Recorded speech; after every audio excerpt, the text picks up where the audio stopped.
ce cours sur résoudre les problèmes courants face à son activité et ou celle de ses équipes. En fait, dans la vie, des problèmes, il en arrive, il en existe. Et d'ailleurs, il y a un cours, effectivement, que vous pouvez également trouver sur Bigger, mettre en place la procédure adaptée aux problèmes courants. Donc là, ça va vous aider effectivement à trouver les bonnes procédures face à toute une série de problèmes. Ici, on va vraiment faire le focus sur comment on résout les problèmes courants face à son activité et finalement, c'est quoi les processus et les procédures de façon très précise qu'on peut mettre en place et mettre en scène pour obtenir des résultats le plus efficaces possible. Pour ça, je vais vous présenter différentes méthodes qui ont fait leur preuve dans la résolution de problèmes. Donc, le processus pour la résolution de problèmes, un des plus courants, des plus communs, on va dire, c'est identifier la procédure, la problématique, je veux dire, identifier la problématique, prendre le temps de réfléchir aux solutions possibles, opter pour la meilleure stratégie, mettre en œuvre la stratégie choisie. Évidemment, il y a toujours cette cinquième étape que, effectivement, si ça n'obtient pas les résultats souhaités, on recommence. Mais ça, c'est valable avec toutes les méthodes. Alors, les 4 étapes de la résolution de problème. Donc, pour que ce soit pratique et efficace pour vous, je vous invite à prendre votre PDF de cours, puis à noter effectivement vos réponses au fur et à mesure, et donc de partir d'un problème courant que vous avez à résoudre actuellement. Dans votre activité ou avec vos équipes, c'est quoi le problème courant, problème actuel avec lequel vous êtes confronté actuellement? Et on va détailler ensemble toutes ces étapes. Donc, identifier la problématique. À partir du problème que vous avez à résoudre, je vais vraiment vous inviter à répondre à l'ensemble des questions que je vais vous poser, qui vont vous aider vraiment à analyser cette problématique de façon très fine et très pointue. Parce que plus on va prendre du temps pour analyser notre problématique, plus on va être en mesure de pouvoir apporter des solutions ciblées, efficaces. Donc, parce qu'effectivement, cette étape est parfois négligée. Vous savez, on a un problème, on veut tout de suite trouver des solutions. Mais si vous ne prenez pas le temps de bien analyser votre problème, vous risquez effectivement de perdre du temps à tester des tas de solutions.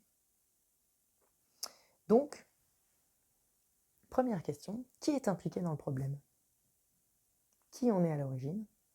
Qui est touché par ce problème, de près ou de loin?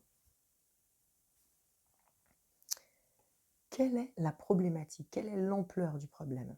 Dans quelle mesure est-il bloquant pour l'équipe et l'avancée du projet? Où est-ce que le problème est survenu? Est-ce que ce problème touche d'autres personnes, d'autres services? Quand est-ce que ce problème est survenu? Quand est-ce qu'il se manifeste? Est-ce qu'il est récurrent ou ponctuel? Quel est le degré d'urgence de cette problématique? Est-ce qu'il doit être réglé dans un délai précis et connu? Ou pas du tout? Pourquoi est-ce que vous vous trouvez face à cette problématique?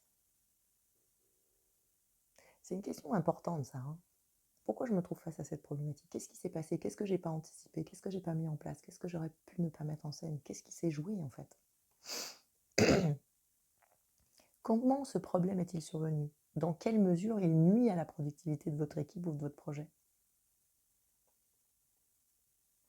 Une fois que vous avez ça, on commence à avoir une bonne idée de la problématique, de ses enjeux, de son contexte, de ses tenants et aboutissants, de qui est impliqué, de ce que tout ça va représenter. Donc une fois que vous avez fait cette analyse de base, on va pouvoir passer sur réfléchir aux solutions possibles. Donc pour ça, plusieurs étapes. Première étape, une phase individuelle. Moi, je vous propose effectivement de réfléchir de manière individuelle. Donc je vous propose de prendre votre PDF de cours et au regard de l'ensemble des éléments que vous avez notés, réfléchissez. Notez des idées que vous pouvez avoir face à cette problématique identifiée. Qu'est-ce que vous imaginez comme solution, pas comme possibilité? Notez les choses un peu en vrac comme ça, sans vous censurer. Tout ce qui vous vient à l'esprit, qu'est-ce qu'on pourrait faire? Ensuite, je pense que c'est intéressant de passer sur une phase bipartite, c'est-à-dire d'échanger de votre problématique en individuel avec quelqu'un. Parce que ça va vous permettre d'élaborer, de confronter vos questionnements, vos réflexions, etc. L'intérêt de le faire en 2 à 2, c'est qu'il y a toujours des gens qui sont pas à l'aise d'en parler en groupe, pas à l'aise d'en échanger. Parfois, on n'a pas envie d'aller parler de notre problème à tout le monde. Donc, au moins en bipartite, ça vous évite d'être face à un groupe, si c'est compliqué pour vous.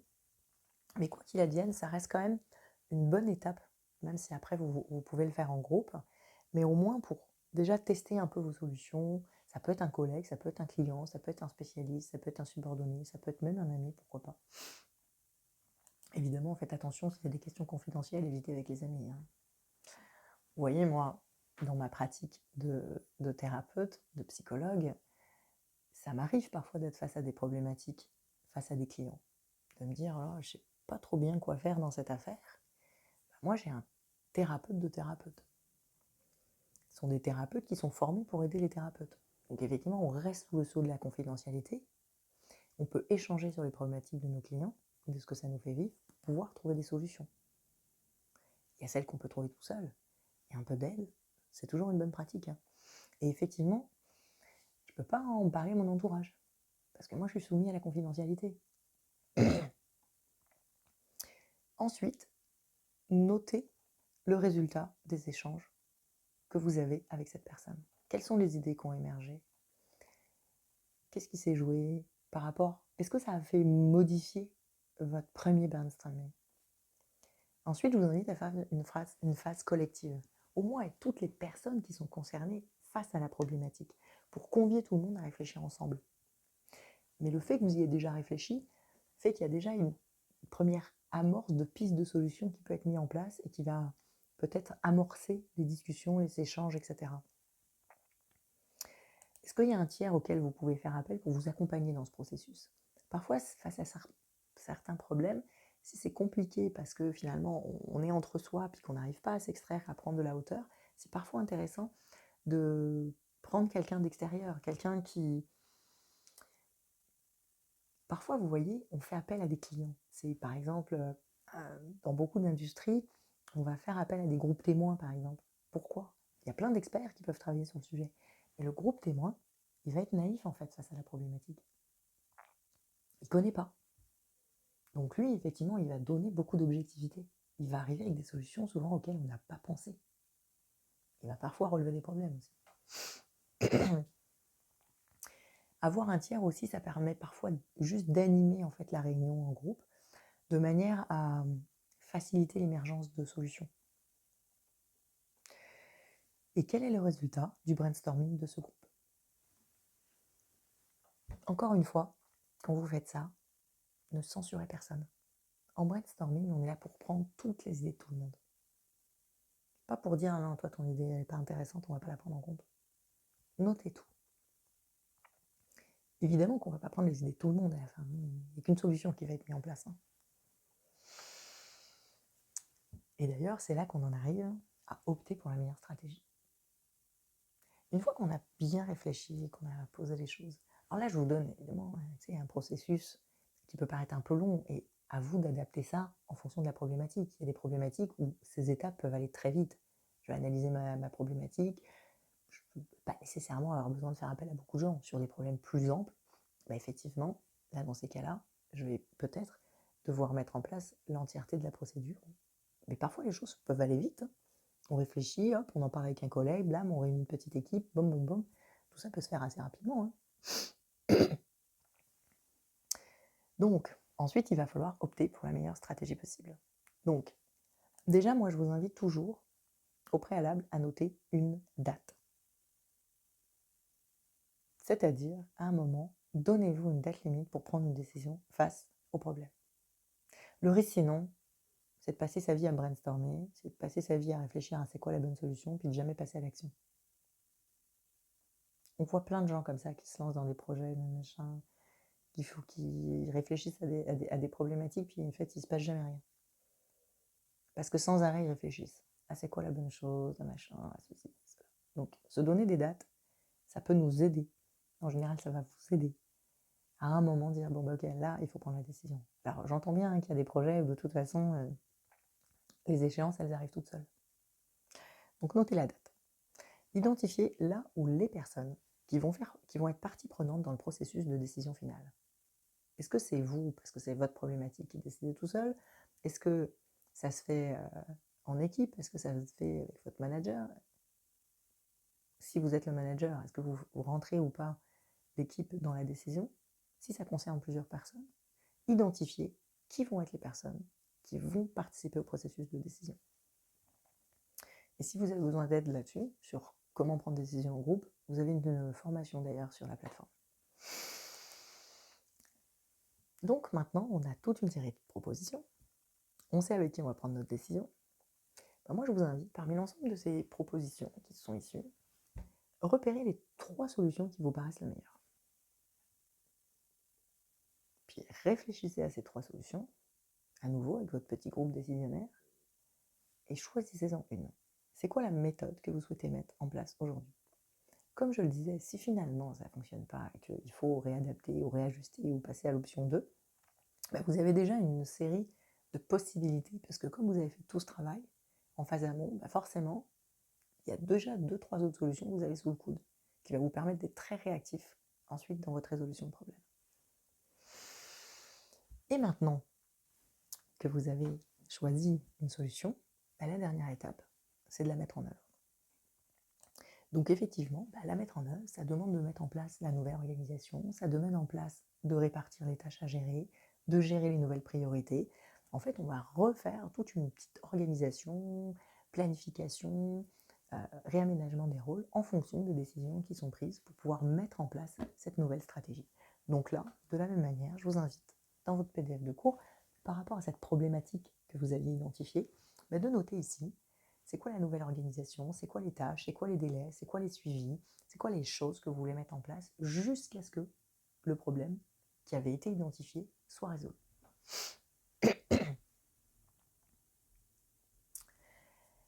Maintenant, je vais vous présenter également quelques autres méthodes de résolution de problèmes qui existent.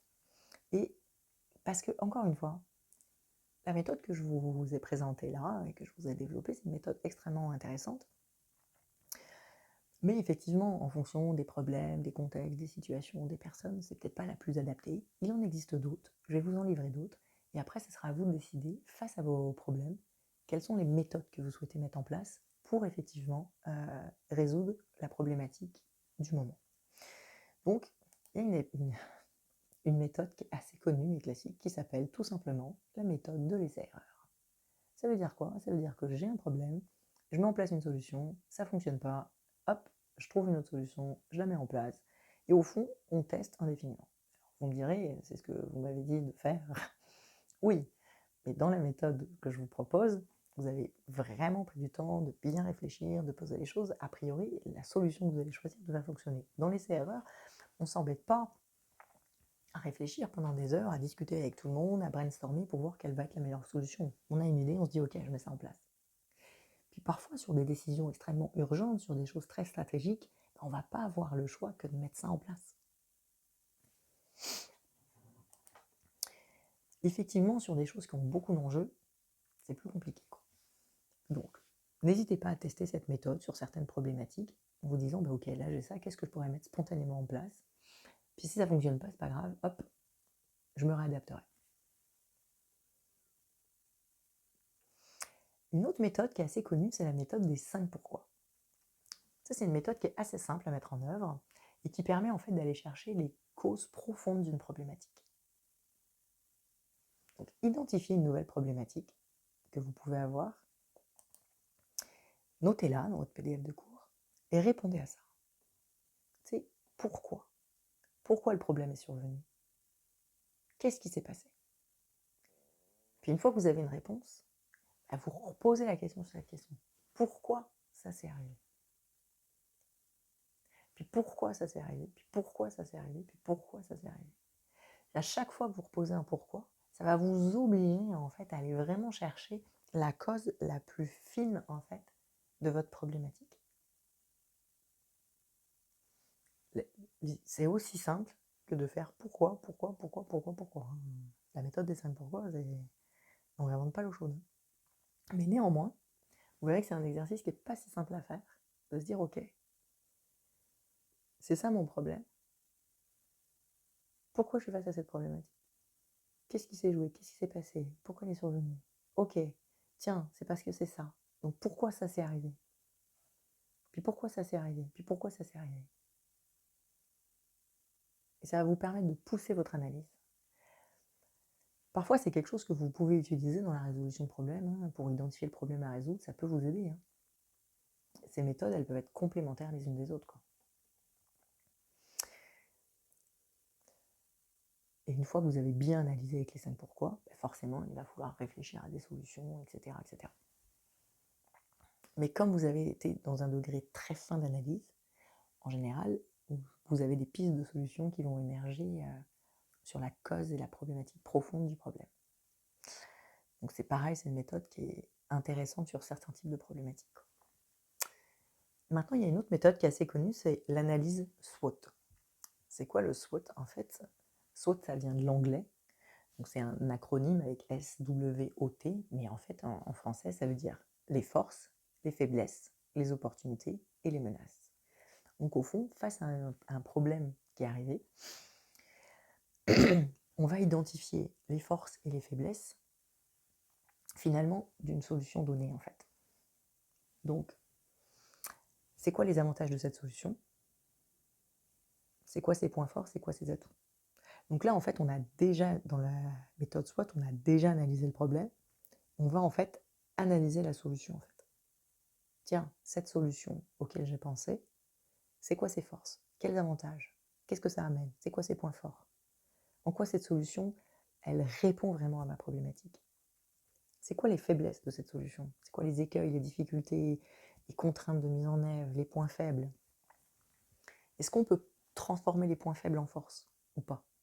Ou ça va rester peut-être un point d'achoppement? Les opportunités, c'est quoi les opportunités qui s'ouvrent grâce à cette nouvelle voie? Parce qu'on a des problèmes courants qui peuvent arriver, et quand on commence à les résoudre, ça peut être des opportunités de croissance, d'amélioration, etc. Donc c'est quoi les possibilités? Quels sont les autres avantages de cette solution? Et puis les menaces, évidemment, c'est quoi les risques? Les points critiques, internes, externes au projet. Est-ce que cette solution va être un risque pour l'équipe, pour le projet? Est-ce que ça va mettre les gens en difficulté, en danger, en tension, en fatigue?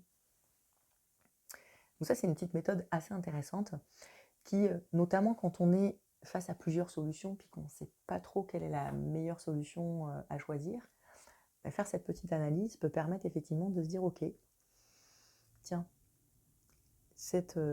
j'hésite entre ces deux solutions, tiens, je peux utiliser ma petite analyse SWOT, je vais regarder les forces, les faiblesses, les opportunités, les menaces, ça peut vous aider à objectiver vos prises de décision, quoi.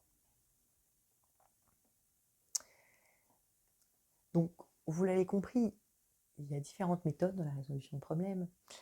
Et au fond, en fonction des problèmes, vous allez en utiliser une, l'autre, etc. En tout cas, moi, ce que je pense, c'est quoi qu'il advienne, c'est vraiment important, à chaque fois qu'on a un problème, de bien prendre soin de l'identifier, de bien prendre soin de faire ces analyses avec un moyen ou un autre, mais de prendre ce temps de réflexion, de prendre le temps de construire effectivement des solutions. C'est parce que c'est ça qui va faire grandir tout le monde, c'est ça qui va faire que on va être plus comment dire, motivé à appliquer la nouvelle solution. C'est toujours dur quand il y a un problème, ça fait comme un point d'arrêt, c'est pas quelque chose de confortable. Donc et qu'on est parti dans une direction, puis tout d'un coup, il faut faire un petit coup de braquet vers ailleurs, quoi. Donc si on arrive effectivement à trouver une solution plus adaptée, c'est plus simple. La méthode de l'essai-erreur, je vous dis, sur des situations urgentes, c'est très bien, mais quand tout le monde doit mettre en place quelque chose, puis qu'on dit, ah finalement, on repart en arrière, on va plutôt faire comme ça, etc., au bout d'un moment, ça risque de fatiguer les gens, quoi. Donc c'est vraiment adapté à certaines problématiques. Mais sur certains enjeux, sur certains problèmes un peu plus conséquents, effectivement, c'est important de bien prendre le temps de faire les choses, quoi. Et vous voyez, il y a des petits outils très simples. Alors ça peut paraître, quand on le raconte comme ça, un peu lourd, mais au bout d'un moment, c'est un petit peu comme un réflexe, hein. Là, moi, je vous conseille de l'écrire, de le poser, etc. Mais au fur et à mesure du temps, si vous avez l'habitude de faire ça, vous allez le faire de façon un petit peu presque inconsciente. Moi, je sais que à chaque fois que je suis face à des problématiques, parfois, je me prends le temps de poser les choses, d'échanger, etc. Moi, j'échange beaucoup face à mes problématiques parce que je trouve qu'avoir des regards extérieurs, c'est toujours une solution. Je vais faire appel à des experts, je vais voir un peu comment les gens vont. Vous voyez, j'ai un peu mal à la gorge. Moi, tu sais, c'est pas la première fois que ça m'arrive. Pour autant, j'ai été voir la pharmacienne, J'ai lu plein de trucs sur comment faire les choses, etc., pour essayer de régler mon problème de maux de gorge le plus rapidement possible. C'est un petit problème, hein, mais vous voyez, tu sais que ça procède de mettre en place toute une procédure pour voir c'est quoi, moi, la meilleure solution à mettre en scène. Donc je prends un exemple un petit peu anecdotique, mais, mais vous vous rendez compte quand même que avoir des problèmes de gorge dans mon métier, c'est toujours un problème en fait. Donc il vaut mieux être bien armé et bien connaître les manières de faire avec. Voilà un peu ce que je pouvais vous dire sur la résolution de problèmes. Donc je vous invite évidemment à mettre en place des procédures, à bien réfléchir à vos problématiques, à trouver des solutions adaptées et toujours à passer à l'action derrière. Je vous souhaite le meilleur et au plaisir sur Bigger.